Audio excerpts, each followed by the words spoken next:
The Secretary of State for the state of Minnesota is Steve Simon. He's kind enough to join us today to talk about the election tomorrow. Mr. Secretary, thank you very much for the time, as always. Hey, thanks for having me. My pleasure. I want to talk, first of all, about that court ruling and then the response that's happened, because the court ruling said that you had to separate out ballots that were received, absentee ballots received after Election Day. Considering the way that the conservatives have been going to the Supreme Court, the idea, I think, is they're going to try to get those ballots thrown out, which means there was a Herculean effort by your office and politicians across the state to encourage people to get their absentee ballots in prior to Election Day. How has that been going?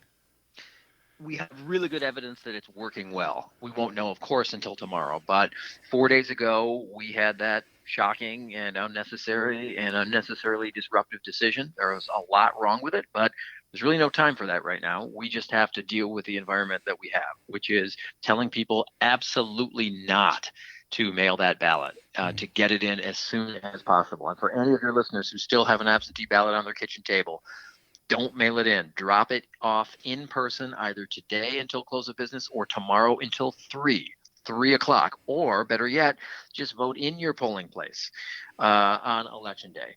You can also, if you really can't or don't want to go and drop it off, you can in most circumstances have someone you know and trust deliver it for you. So that's another option as well. But don't drop that thing in the mail.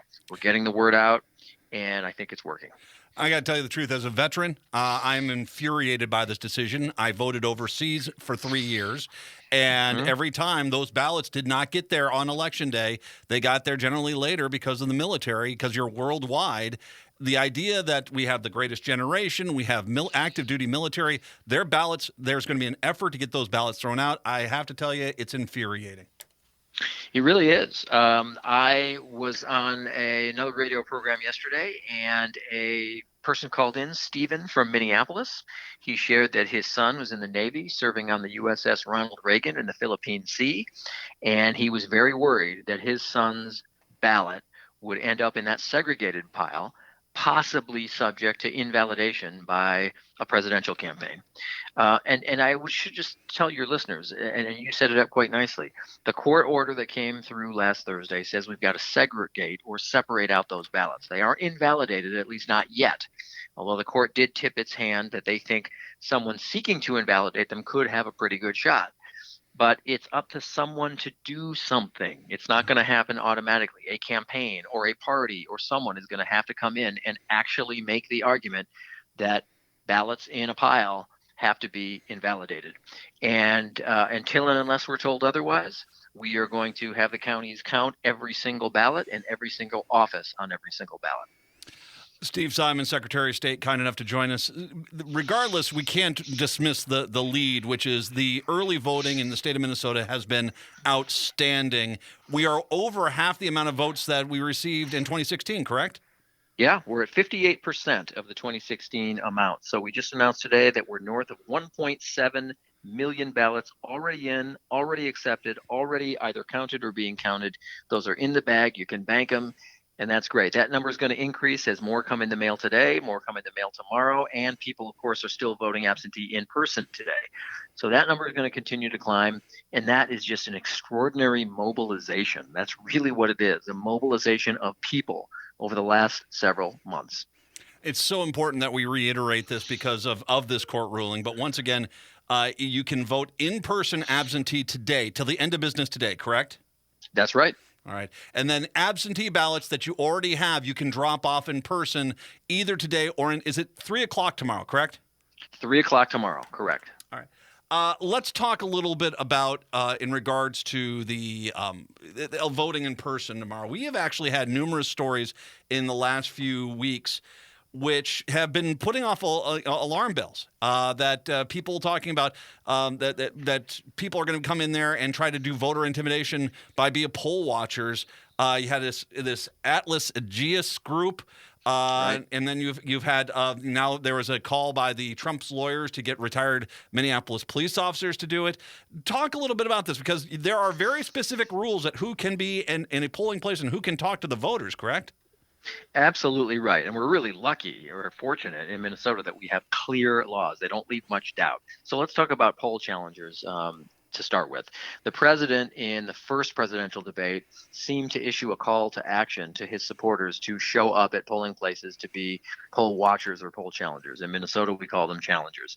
But Minnesota law is really clear on that. And here's the rule. The rule is in Minnesota, every major political party gets one, only one, maximum of one person that they can choose to be a poll challenger in a polling place. And that person has to be designated in writing. No one can just show up and say, hey, I'm here for the DFL, got to let me in, or hey, I'm here for the Republicans. No, it's got to be in writing by a party unit of some kind, state, county, Senate district, etc.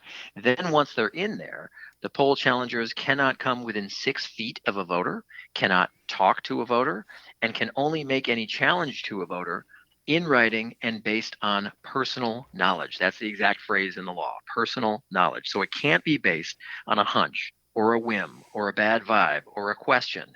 It's got to be based on something you know. So it would be okay, for example, for a challenger to say, hey, wait a minute, I know her over there. I'm challenging her. She lives in our neighborhood. She's 17 years old. I know her parents. She's not even voting age. That's fine. That's personal knowledge. What's not okay is to say something like, hey, that guy over there, I heard him speaking a language other than English in the hallway. There's no way that guy's a citizen. I just have a bad feeling about him. That is not allowed. Never will be. And so there are a lot of guardrails there, and we should all feel pleased about that.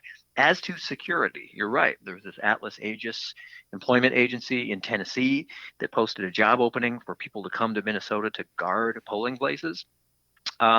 Fortunately, Attorney General Ellison acted very swiftly and effectively to Indeed, yes. make sure that's not going to happen in that particular instance. But it still leaves for us to discuss the category of that. What if not that particular company, but anyone shows up on election day saying, "Hey, I'm here to help law enforcement."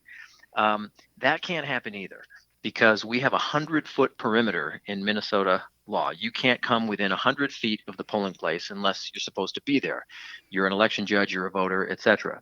Now, what about the person who thinks they're helping law enforcement who is there and they're 101 feet from the polling place? Well, there we have pretty sweeping and helpful laws on the state and federal level against voter intimidation. And I'm quite confident that they'll be used skillfully and forcefully to make sure that people can't interfere with the tranquility of the polling place, which is what we want for everyone.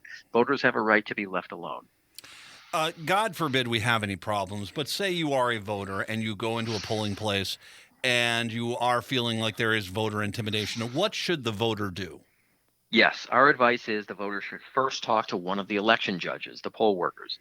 The reason for that is they're in charge of that space, number one. But number two, they are all trained in detail on exactly these rules and more generally on any disruption to the polling place. So they will have not only the training, but the contacts, including contacts with local law enforcement if it rises to that level. So the first thing is approach one of the election judges, there will be several, and make sure that they know what the issue is. That said, if the person isn't comfortable doing that, you can always go directly to law enforcement. That could be a police force, that could be a sheriff's office, depending on where you live in the state. But absolutely, I think the rules are clear there. And we want to know, all of us want to know about conduct in the polling place that obstructs or interferes with the voters voting.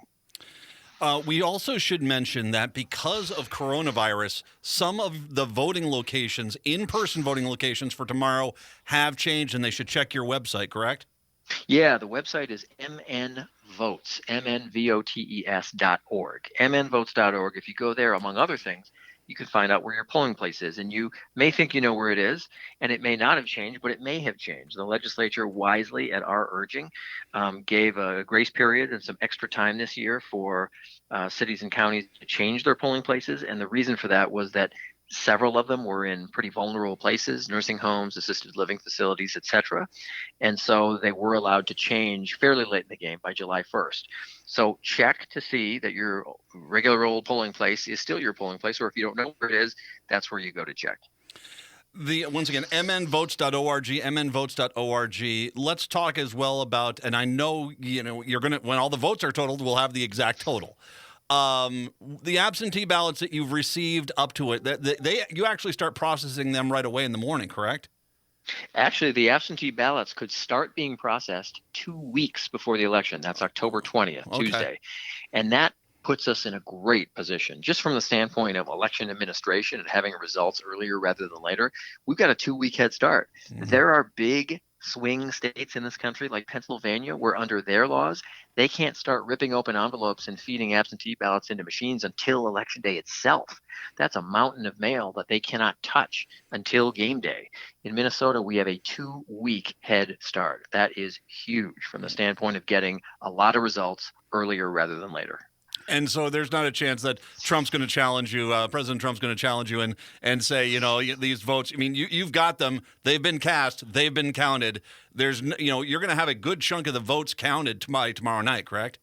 Yeah, that's right. We think it'll be a very big number. All right. Well, your biggest voting year to total was what, 1956? Yep, 1956, it got to 83%, which is amazing.